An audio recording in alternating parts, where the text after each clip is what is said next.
네, 안녕하세요. 박중사입니다.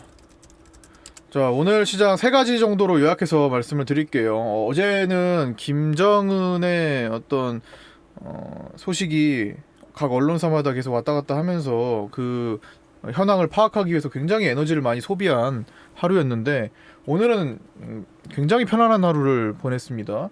우리도 급등이 나왔던, 아침에 급등이 나온 종목에서 현금을 마련해가지고, 아시아나 IDT였거든요. 아시아나 IDT에 아침에 여기서 마련한 현금을, 매도해서 현금을 마련한 것을 또 기다리고 있다가 적절한 타이밍에 대북주 하나로 옮겨갔고, 그게 또 종가까지 계속 올라가는 그런 모습을 보이면서, 그거 딱 하나씩 매매하는 그거 말고는 오늘 그냥 편안하게 그냥 보유 종목 보유하고 있었습니다. 왜 편안할 수 있었냐? 당연히 그동안에 일단 기본적으로 외국인들의 그 선물 매매 행태가 일단 기본이 되는 거고요. 그 다음에 개인들의 매매 행태 또한 도움이 됐던 거죠. 일단 가장 현재 시장을 부담스러워하는 매매 주체는 개인들이기 때문에, 부담스러워한다? 앞으로 시장이 크게 하락할 것이다 베팅하고 있는 개인들 아직도 많다라는 겁니다. 근데 좀 옛날과 좀 스타일이 좀 달라진 게, 옛날이라고 보기에는 얼마 전까지만 해도 이제 인버스에 거의 몰려서 거의 동학 개미 운동을 인버스 쪽에만 집중해서 했던 개인들이 이제는 인버스 사랑을 조금 줄이고 결국엔 인버스에서 먹은 게 없어요. 그죠? 결국엔 인버스에서 재미 본 게 하나도 없는 상태가 됐잖아요.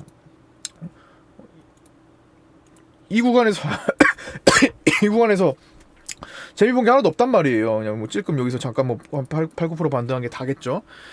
결국에는 지금 점점 줄이고 있는데, 매매를 인버스 쪽에 다 그게 유가로 가버립니다. 유가, 국제유가가 이슈가 강하게 되고 있기 때문에 국제유가로 가는데,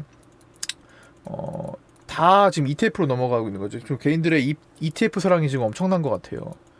ETF 원래 그렇게 ETF에 돈이 몰리진 않습니다. 근데 이번에만 좀 특수하게 ETF 쪽으로 몰리는데, 이게 뭐 유튜브 효과인지 어디서 이렇게 광고를 하는 건지는 모르겠으나, 이게 굉장히 평소와 다르게 ETF 쪽에 사람들이 몰리고 있어요. 그러니까 ETF를 모르던 사람들도 ETF를 하고 있는 거고, 주식 투자를 얼마 하지 않았던 사람이든 많이 했던 사람이든 그냥 ETF에 몰리고 있어요. 그러니까 예를 들어서 인버스를 할 때는 시장이 떨어져도 수익 나는 방법이 있다라는 뭐 그런 어떤 메시지를 봤다면, 사람들은 그냥 ETF를 사기 시작하는 거죠, 인버스를.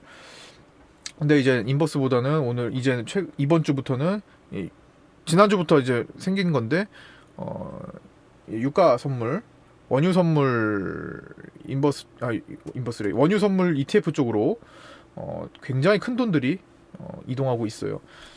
많이 떨어졌다라는 거죠. 유가가 20달러 때부터 그렇게 만들어지고 있었으니까, 지금 보시면은 이런 거죠. 지금 많이 떨어지고 있잖아요. 지금 고점 대비 한 80%가 넘게 떨어졌는데, 이 떨어지는 동안에 오늘 포함해가지고 굉장히 많은 개인들이 인버스보다 더 무섭게 사들이고 있습니다. 오늘도 4,200만 주를 사들였네요. 어제도 3,200만 주를 샀고, 엊그제도 2,300만 주. 뭐 하루 걸러 하루 조금만 뭐 며칠 동안 1억 주를 넘게 산 것 같아요. 상장 주식수가 상장 주식이 아니라 상장 수가 1억 5,500만 주. 거의 또 이거 다 휩쓰려고 하네. 자, 이렇게 개인들이 휩쓴 것에 대한 결과가 어땠습니까? 그동안에 많은 학습을, 아니 지금까지 계속 이런 걸 봤으면은 적어도 학습한 개인들은 빨리 도망갈 준비를 미리 도망갔어야 되는 거예요. 이걸 보고 이건 안 되겠다 이런 생각을 했어야 되는 겁니다. 역시나 유가가 바닥이라고 판단한 개인들은 한 달 정도 또 고생을 할 것 같아요. 제가 생각하는 유가 반등은 언제쯤 예상하는데, 제가 생각하는 유가 반등 시점은 한 달이 더 넘어갈 것 같습니다. 쉽지 않아요. 선물이 그렇게 만들어지고 있다고요. 지금 어제는 5월 물이 마이너스 37달러를 기록하면서, 오히려 이론상 기름을 가져오면서 돈을 받게 되는 경우죠. 그러니까 이것 좀 보관해 주세요라고 하는, 거의 보관료를 주면서 보관해 달라고 하는 꼴이잖아요. 기름을 사오면서 돈을 받는 행위, 거의 그 정도로 떨어졌고, 6월물이 20달러 정도로 버티고 있었는데 오늘 밤사이에 반토막이 났죠. 10달러 초반까지 떨어졌다는 겁니다. 그러면서 6월달, 7월달도 7, 8도 자연스럽게 조금씩 떨어졌고, 즉 적어도 한 달 동안에는 이 6월물 때문에, 5월물과 6월물 때문에 유가 반등이 쉽지가 않다는 사실인데, 개인들은 그런 거 선물 같은 거 생각 안 하고 그냥 야, 유가가 60달러 하던 게 뭐 마이너스를 보이고 지금 10달러야? 싸다. 그리고 그게 10달러에서 판단한 게 아니라 진작에 20달러, 30달러, 40달러 다 그때부터 유가가 60달러 하다가 40달러가 됐어. 싸다. 30달러 싸다. 20달러 싸다. 이렇게 해서 지금 10달러 너무 싸다. 해서 이렇게 들어가는 겁니다. 이거는 싸다고 해서 사들일 수 있는 그런 개념이 아니죠. 싸면 좋긴 하겠죠. 지금 3월 달에 코스닥에서 너무 쌌기 때문에 반등폭이 컸던 것처럼 싸면 좋아요. 하지만 단순히 그런 문제가 아니라는 겁니다. 그래서 사실 인버스에서 이쪽으로 좀 많이 넘어온 것도 있고, 삼성전자가 처음에는 이제 동학 개미 운동에 일단 1번 타자였잖아요. 1번 타자 삼성전자에서 지금 개인들이 좀 시들어졌는데, 그게 인버스로 갔다가 인버스가 좀 시들어지면서 원유로 오는 건데, 똑같이 고생할 겁니다. 똑같이 한 달 정도를 더 고생을 하고 별로 재미를 못 본 채 마감을 할 거예요. 결국에는 지금 산유국들이 감산합의를 하고, 그렇죠? 감산합의를 한 상태에서 지금 수요가 못 따라오고 있는 거니까, 공급에 비해 수요가 앞으로 한 여름 때가 지나가야 이제 사람들이 기름을 또 더 필요로 하고 맞춰질 것 같은데, 어쨌든 인위적으로라도 그 감산량을 생산량을 조절해가지고 할 수 있단 말이에요. 근데 지금 안 하고 있잖아요. 그냥 놀리는 것보다 갑자기 중단했다가 다시 재개를 하면 거기에 드는 비용이 더 들기 때문에 중단하지 않는 겁니다. 소량이라도 계속 생산하려고 하는 거지. 하지만 유가가 지나치게 떨어졌기 때문에 지금은 중단을 하는 게 이득일 수 있어요, 산유국들은. 근데 그것까지 하지 않는다는 것은 다 파생시장과 연관이 있다고 보시면 됩니다. 지금 유가가 올라가 버리면 이득을 보는 개인들이 많아요. 그들이 다 없어지고 나서 유유히 올라갈 거예요. 한 달 이상의 시간이 걸릴 거라고 보고, 그조차도 쉽지 않을 수 있어요. 2달? 3달? 어쩌면 그 이상이 걸릴 수도 있습니다. 그거는 이제 앞으로 선물 동향을 파악해야 되고, 현재로서는 최소 한 달입니다. 5월물, 6월물 4월 22일이니까 5월 20일, 그쵸? 최소 한 달이에요. 그러면 여기서 지금 바닥이야 라고 판단한 사람들은 한 달 동안 아무것도 못하고 오히려 더 내려갈 위기에, 지금 하한가잖아요. 오히려 더 하락할 위험에 처해 있는 상태가 되는 겁니다. 안 된다는 거예요. 이 ETF 굳이 한다면은 지금 이쪽이었는데, 요거 인버스라는 원유 인버스 차라리. 근데 여기는 거래가 그렇게 많지가 않죠. 거래가 그렇게 많지 않은 쪽입니다. 거래가 몰리는 거는, 여기 개인들이 샀다 팔았다 하는데 거래가 몰리는 거는 이겁니다. 그냥 원유 ETF, 그냥 인버스 말고요. 하여튼 개인들의 ETF 사랑이 너무 지금 심한 상태예요. 원래 1년 전만 해도 이번 폭락장 이전에는 뭐 ETF 거래량이 그렇게 많이 나오지 않았습니다. 근데 요번 폭락장에서 유난히 ETF에 몰리네요. 마치 신세계를 발견한 듯 사람들은 일반 종목보다 ETF에 목을 메고 있습니다. 굉장히 특이한 상황이에요. 특수한 경우에는. 일단 신경 쓰지 마시고, 우리는 우리 개별주들, 대북주를 비롯한 우리가 깔아둔 종목들에 집중을 하시면 됩니다. 그거 훨씬 좋잖아요, 지금. 그래서 유가 반등 얘기 간단히 말씀드렸고, 동학개미 운동의 ETF 사랑, 절대로 우리는 그 운동에 동참하지 마시자. 관심도 갖지 마시자. 그다음에 예상된 시장 흐름 맞습니다. 유가가 이렇게 오늘 반토막이 났는데도 뭐 시장을 제가 걱정하던가요? 아니요, 걱정할 필요 없습니다. 어차피 짜여진 길 플랜대로 가고 있는 거고, 내일 시장은 오히려 오늘보다 더 강할 수 있어요. 물론 쉬어가는 구간, 그러니까 밤 사이에 또 변수에 의해서 쉴 수 있지만, 확률적으로는 지금 오늘처럼 올라온 상태에서 확률적으로는 갭 떠가지고 더 가는 게 맞다고 봅니다. 이렇게 확률적으로는 이게 나오는 게 맞다고 봐요. 그래서 가던 길 가게 만들어주는 게 일단 정상적이라고 봅니다. 하지만 오늘 뭐 외국인들의 선물이 한 2-3천억 정도 매도가 됐기 때문에 한 템포 쉬는 것도 고려를 할 수 있지만 충분히 가능한 조건이라고 보고 있어요.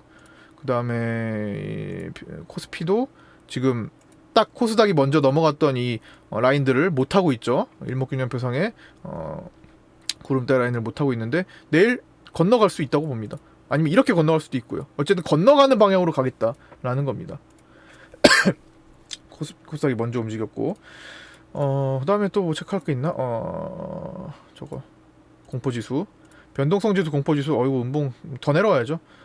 더 내려와야 되고, 이것들은 지금 큰 움직임이 없으니까 나중에 또 큰 변화가 생길 때 다시 말씀드리겠고요.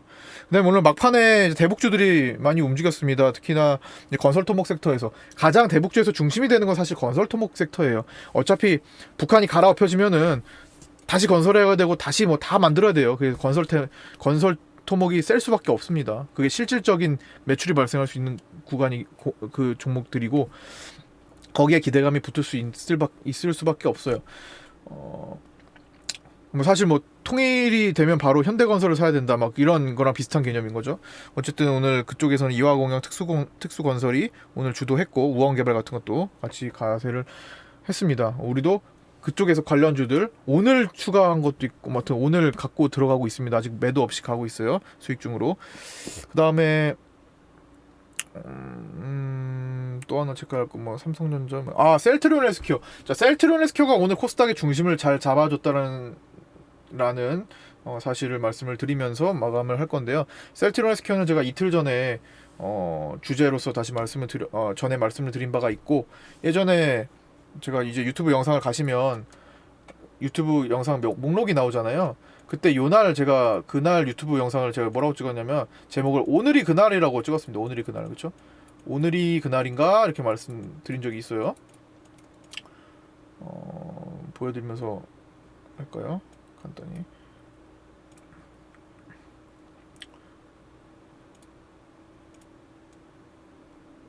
이거죠, 이거. 딱 오늘이 그날.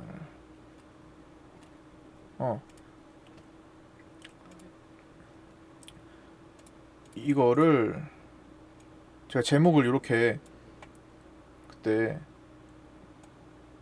썼죠. 보시면, 아이고 잠깐만 더 키우자.